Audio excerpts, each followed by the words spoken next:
You're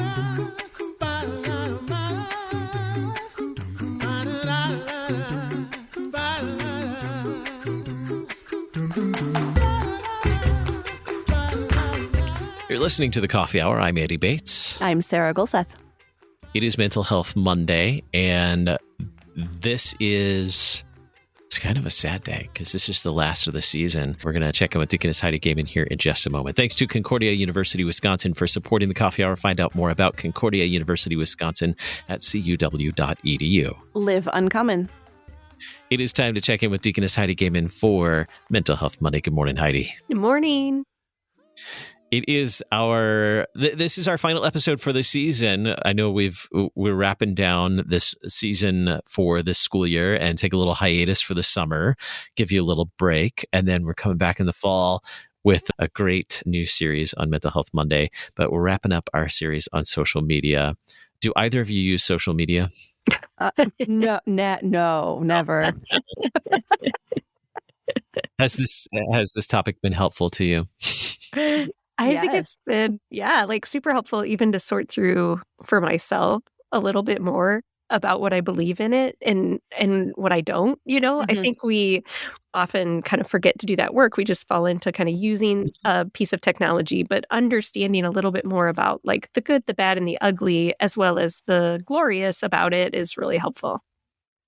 And it's kind of fun just to be able to think out loud in this conversation, have a conversation where we can think out loud about the topics in social media. So today, we're going to dig into intentionality. We kind of touched on that in a previous episode. So we're going to dig into intentionality as well as conflict and social media use, if we can get to it. Hopefully we can.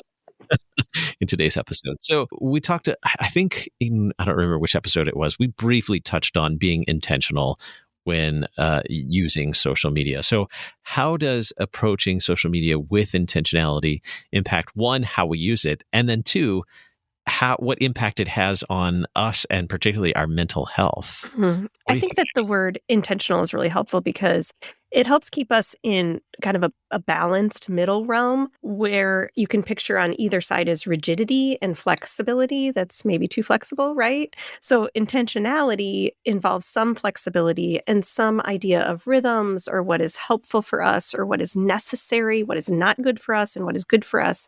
But it keeps us from being too rigid or without boundaries. And so you can kind of picture it in the middle range of where we want to be with social media.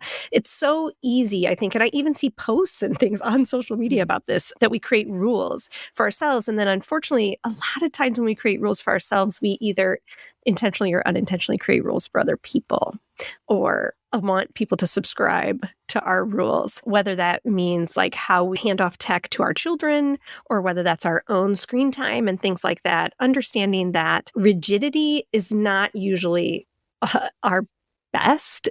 Like we're not really, we end up with a lot of shame when we have a lot of rigidity and a lot of rules because they're not really, it's hard to carry them out is what I'm trying to say. Like if we fall off, if you will, the wagon of our rules with social media or with our technology use, then, then there's automatically an internal judgment of myself. Obviously, Christ's grace applies here like it does anywhere else. However, I think when we can instead have intentionality instead of like hard and fast rules, that is going to help us be able to live outside of the realm of shame and in the freedom of Christ, if you will, which is kind of grace on the front end instead of grace on the back end. So intentionality instead of rigidity looks a little bit like, I try to put my phone away after 7 or 8 p.m. at night. And I try to have a couple of check-ins a day on my social media instead of scrolling mindlessly. Creating a rhythm, if you will, in your life is usually to our benefit. Like we are created for rhythms. It's very Ecclesiastes, if you will. But creating instead like I always, anytime we throw in the words always and never, we call that black and white thinking. It's hard to maintain and it usually is not great for our psyche and grace. It's there for us, but it's hard for us to see it in those realms. Mm-hmm. I think it's interesting to kind of reframe how we use social media. Like it's a tool to do certain things, and reframing what those things are for you and how you're actually going to be using it can be really helpful too. So you have some flexibility in how you're using it in certain situations, but you also still have this framework that you're working within to kind of keep the reins on it so it doesn't get out of control. Yeah, that's so true. Trevor Sutton, Reverend Doctor, I believe now, he has a book on redeeming technology from Concordia Publishing House. And I haven't read it, so I'm not necessarily recommending it yet. But I do know that the content interacts with that conversation of how is it a tool? And so that might be a useful resource as people begin to try to sort out maybe what it is for them. Because I think it is different. Like, Sarah, you use it for work all the time, and you also use it for your personal life. And so sorting what that looks like in each thing is going to be important, and how those things interact, though, also. And again, not being so rigid that it has to be so clear cut that you end up frustrated with yourself, that you can't get it down to something manageable, if you will, to understand. And so for me, same thing. I use it for work quite a bit. And so whenever people make comments about their reduced screen time and how they're taking a sabbatical, no one ever means those things as judgment, I don't think. So there, I just never and always did, right? Most of the time, I like to believe that people mean well, right? With their, and we do this thing called personalization when we hear people taking sabbaticals from social media, or people where we automatically kind of turn it to us and our vantage point of us. And that has to do with both original sin and also just our awareness of ourselves and trying to grow. And so when we see that, I think depersonalizing it, understanding that it's not about us is really important, but also being aware that we all exist with social media a little bit differently. And so it's going to look like a different tool for me than it is for you, even though there's going to be commonality as well. So what kinds of things should we understand when we're trying to set these intentions and understand how we're using this tool and kind of that framework? What sorts of things do we need to understand, maybe about ourselves, about how we function? What are those things? Sure. I would say that number one, understanding your values is one thing we want to do. So this is across the board just important for mental health in life, and we could probably do a whole series on it sometime. But we all live in values, and I know we've talked about this a couple of times on Mental Health Monday. I'm not sure which episodes, but we like to believe that we can maintain, I think, especially in the Christian church, when we're trying to intentionally walk a Christian life, this value known as Jesus, right? Like I live Jesus and that's my value. But the reality is that we all have about 5 to 10 values within what we believe that are maintainable things that we can walk in each day. So like, for instance, one of my values is compassion. So when I either am absent of hearing about compassion around the work of Christ, that's going to impact me spiritually and emotionally, even physically. And then when that is absent from me, so if I'm using social media and compassion is absent from me or those around me, that's going to impact me more greatly than it is, for instance, someone whose value isn't compassion, but is, say, loyalty. So there's lists on the internet. I think we've brought this up before again, that people can look up. Knowing your 5 to 10 that you can clearly walk in each day is really helpful for when we engage in social media, when we understand those, and when that makes up our social media content also. Instead of engaging in places that aren't around those values, that are in fact then values tensions between us and other people, will help us reduce the amount of conflict in social media, which we'll get to in just a little bit too. The second thing I would say after values is, where do they fit in with your vocations? So it's definitely a V word day on Mental Health Monday. So values and vocations. So then, yes, where do they overlap with our vocations? How are they tools for those vocations? That will help us live as neighbors with one another. That shows, that great love for God and love for neighbor that we're going for here. That is our goal. And so, like, as a mom, how am I using social media? And how is that going to look different from therapist or friend Heidi, or, church member Heidi, or whatever? So there's questions within that. Like, do I ask my kids permission before I post things? I have a teenager who asked me, he just flat out finally said, and I usually had kind of most of the time asked my kids if I could post a picture of them or not as they got older, especially. But they're little still. They're under my authority. So how much freedom do they have to say yes or no, is always a question out there. And so I had a teenager in my home recently ask me, like, please don't post that picture. And I'm like, okay, I'm definitely not going to post that picture because you asked me not to. And so having those conversations in our vocations then too are going to be really important because we're not islands. We experience this with one another. And so while we have the freedom in Christ to do what we want to make sure that we are intentionally engaging in those vocations and how our interactions on social media will affect them. All good points. So practically, say you're knee deep, waist deep in social media, don't have clear intentionality, and maybe things are going okay, or maybe things are just a hot mess on social media for you. Practical, what would be a practical tip for cleaning that up? Yeah. I mean, I think first having create a little piece of paper that helps you figure out those values. And looking at your posts, maybe even of the past, and how they did or didn't engage with those values is really going to be helpful to clarify where you're at, I think. How waist deep are we in this social media monster, if you will? And then also looking at those different vocations on another piece of paper and creating some guidelines for yourself like you would. I mean, again, not rigidity, but here's my go and no go list. Here's things I will get involved with on social media and things I won't. Or even, doing an exercise like creating a kind of mission statement of social media. What is its point in my life? Like I said, I think it helps to have it in those vocational realms because you sometimes get to decide that and sometimes don't if it's involved in your profession or in church life and things like that. But creating just a deeper understanding for yourself. It doesn't have to be something you live by, but I do think getting it on paper helps it kind of clarify in your mind. It is an intentional practice in that way. The other thing I would say that you can do is understand that we're all growth-oriented people. So if you look at your memories in order to understand your interactions on social media, allow yourself some grace of growth, right? When you look at things you posted that you're cringe, I don't know, I can't believe I did that, right? Yes, we all are going to have those. And so I went through some of my memories, because I like to look at them and they're kind of fun. And I was like, oh, I want to delete this one so bad.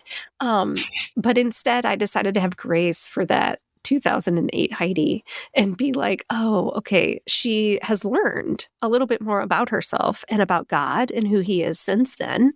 And so, we're just going to let her be her and know that she's growing in Christ today. And so I think that can be a helpful practice of, it's almost like a confession of sorts, laying your past social media selves before God, and being able to be like, thanks for growing me in this area, God, or, hey, help me in this area, God, because I'd like to keep growing here. We're in our social media series for Mental Health Monday with Deaconess Heidi Gaiman, wrapping up our conversation on intentionality. When we come back, we're going to have a conflict. We're going to discuss conflict on social media for today's episode on Mental Health Monday of the Coffee Hour. I'm Andy Bates. I'm Sarah Gulseth.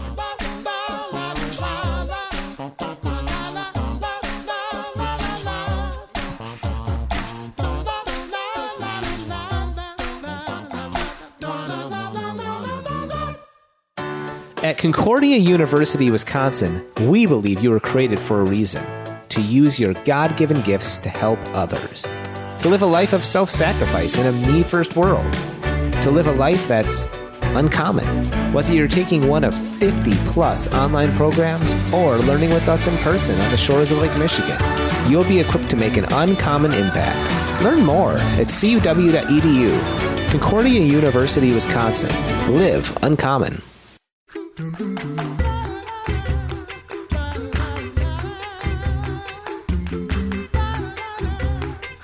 Welcome back to the Coffee Hour. I'm Andy Bates. I'm Sarah Gulseth. Are we ready to talk conflict and social media use for this Mental Health Monday, Heidi? I think we are.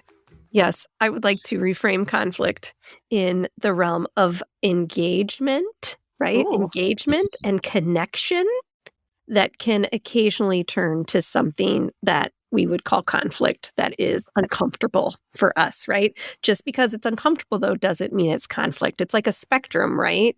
We engage, and sometimes that goes toward connection, and sometimes that goes toward conflict, which can be kind of disconnecting. Spectrum, myriad, however you want to look at it. Fancy words.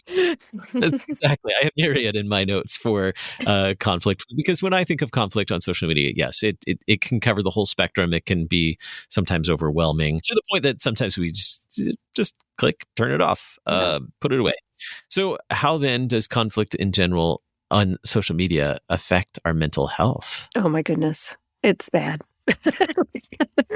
I feel like especially, in the last few years, it has been a challenging culture that we live in America, I think the world too, with a global pandemic, with challenging political climates. And I just think it's been a really hard time to then scroll through social media trying to connect to the people you love or care about or want to keep in touch with.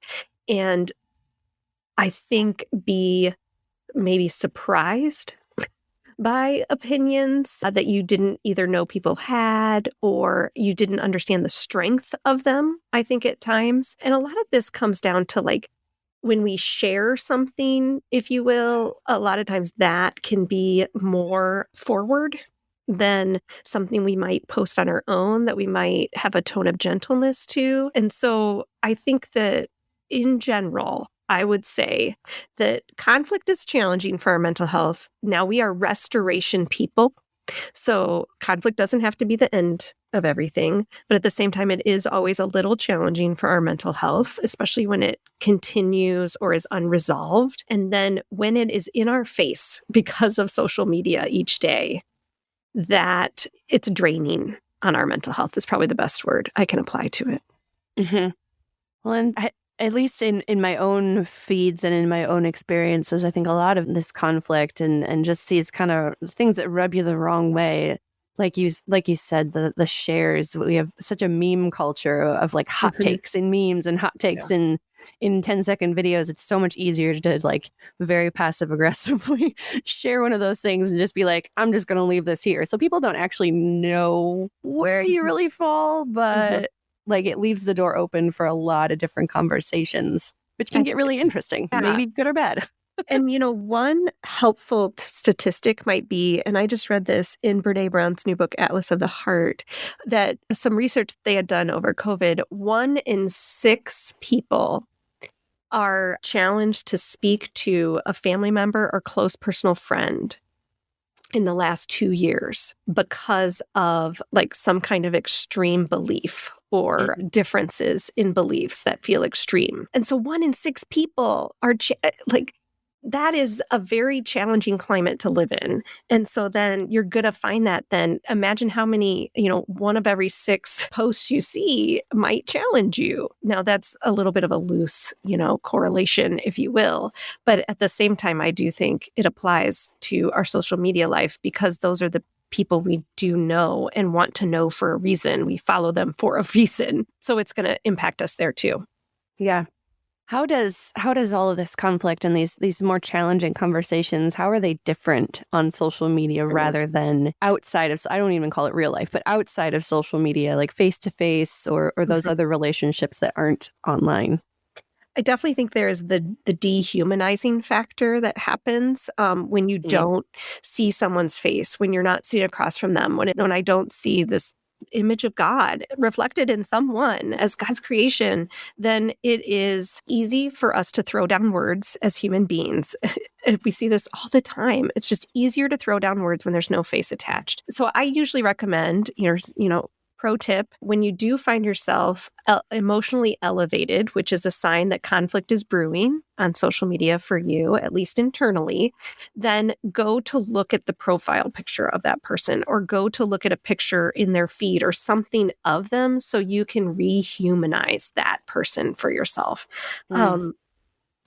We know from research of human nature is that faces matter. Our brains turn on when we see faces of people. Our prefrontal cortex and that language center tends to get activated when we see faces. And so we can more logically think through things and get back to that warmth that we want, even in conflict, to humanize somebody and understand that these are just people. Another piece of research that I read recently that I think is helpful is that, again, from this Atlas of the Heart book, is that we tend to think that our motivations stem from love, and someone that we disagree with, their motivations stem from hate.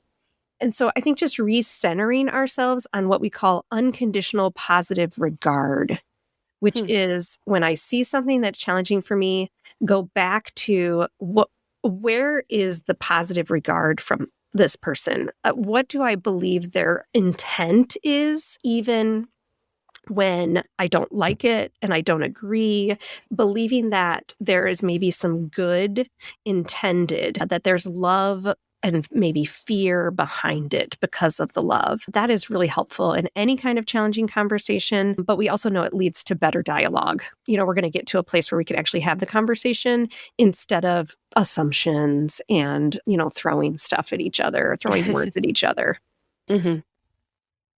My wife is much better at that than I am. Just throwing that out there. It's funny because unconditional positive regard is both super Lutheran and not, because, we believe in original sin and we believe in humanity's penchant toward like the old Adam, if you will.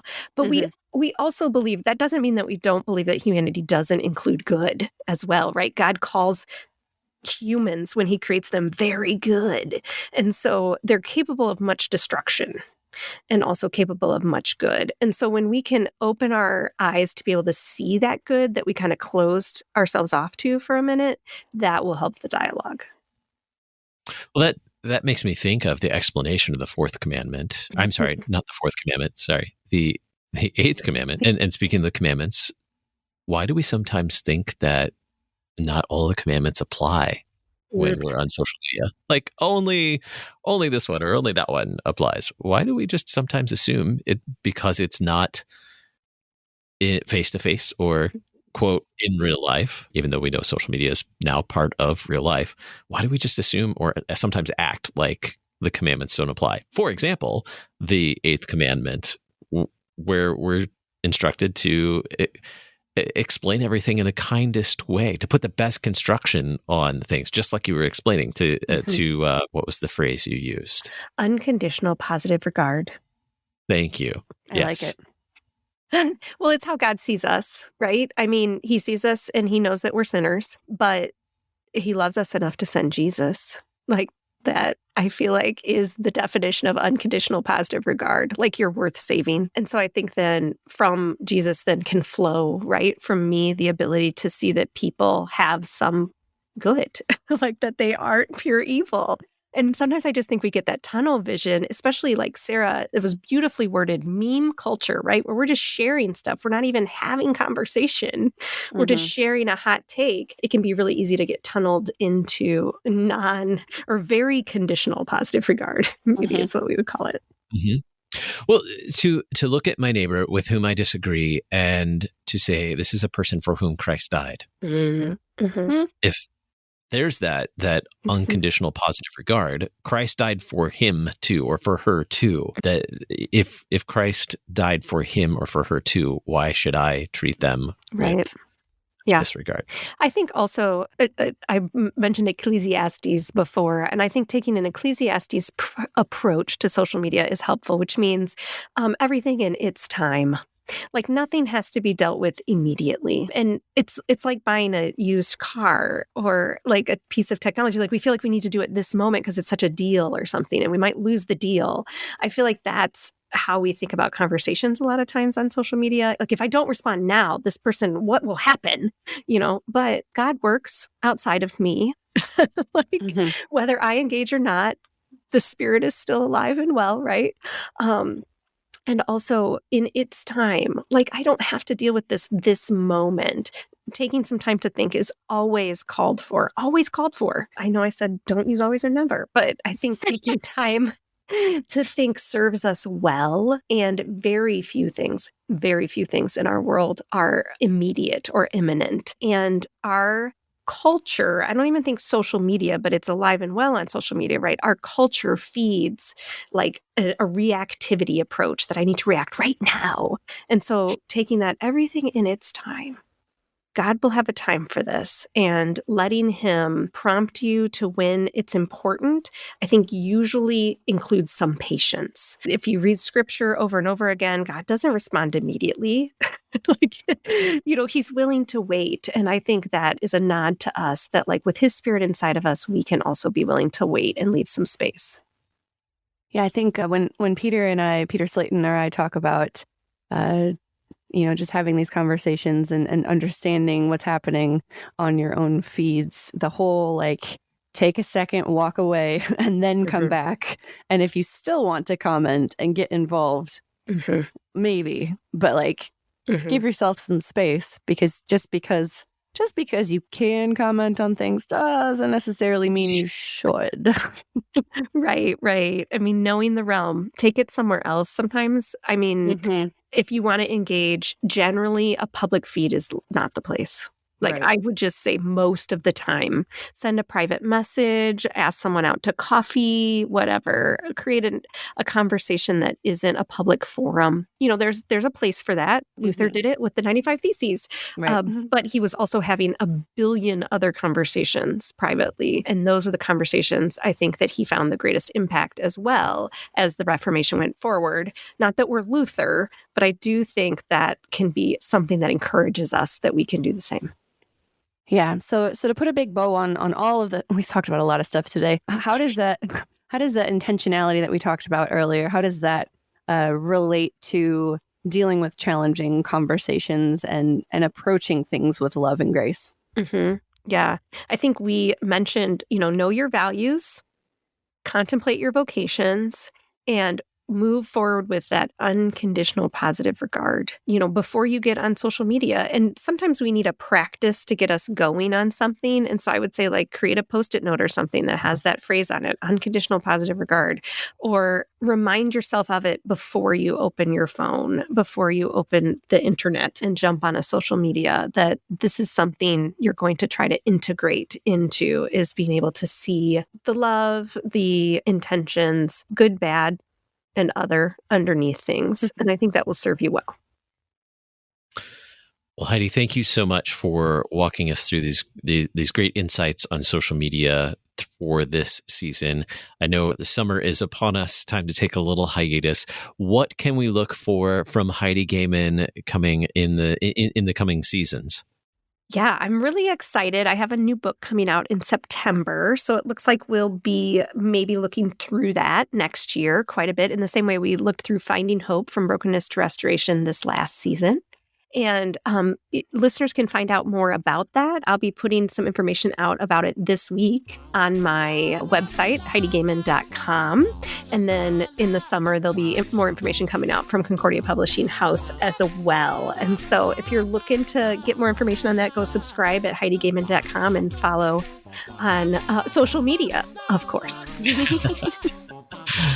Well, thanks so much for a fantastic season, and looking forward to your new book in the fall. God's blessings this summer. Thanks, you guys. We'll see you next season. You've been listening to The Coffee Hour. I'm Andy Bates. I'm Sarah Golseth. The Coffee Hour with Andy and Sarah is a production of KFUO. To support the Coffee Hour and KFUO Radio, visit KFUO.org. You can also text KFUO to 41444 or send an email to gifts@KFUO.org. And you can call us at 800-844-0524. KFUO. Christ for you, anytime, anywhere.